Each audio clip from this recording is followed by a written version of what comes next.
alaikum wa rahmatullahi wa barakatuhu. Àrísà ló kọrin kan. Ó ní ọ̀kẹ́ àìmọye. Àwọn tó ń bọ́ lọ́hùn mi dìtẹ̀, wọ́n ti ré kọjá. Ọ̀kẹ́ àìmọye. Àwọn tó ń bọ́ lọ́hùn mi dìtẹ̀, wọ́n ti ré kọjá.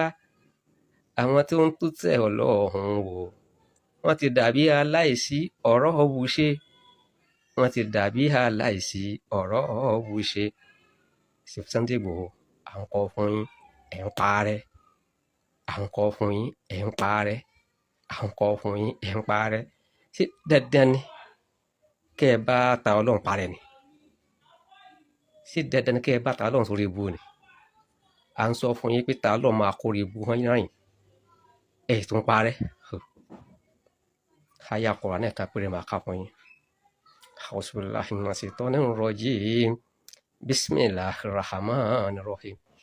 Man haza huwa jundun lakum yansurukum min duni rahman.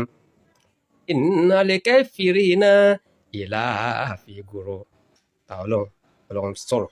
Ó ní man haza ta lẹ́ni yẹn. Huwa jundun lakum, ta ló mọ ogun rẹ̀, ta ló gbójúlé. Ṣé Sunday Igboho ni?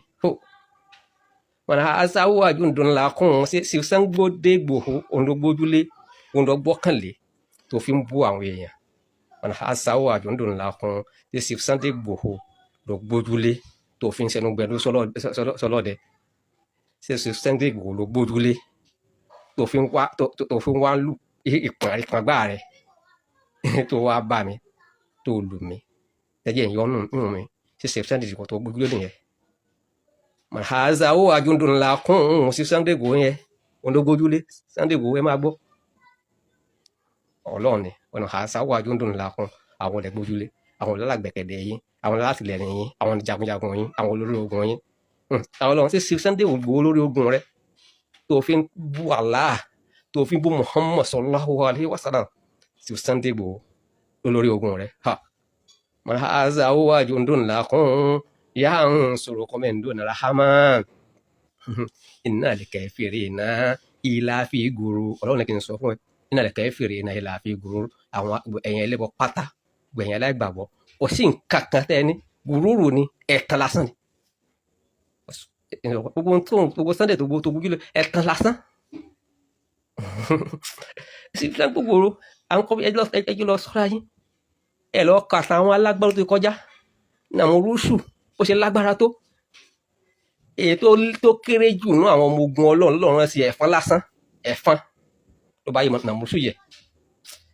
À ń sọ fún yẹn ń parẹ́, tẹ́ ẹ bá kọlu Ọlọ́run pẹ̀lú ta Ọlọ́run, ẹ parẹ́ pẹ̀lú ẹ. À ń sọ fún yín pé Ọlọ́run gbẹ̀san ìyà ta Ọlọ́run, lára ta Ọlọ́run. Ẹ sì rí.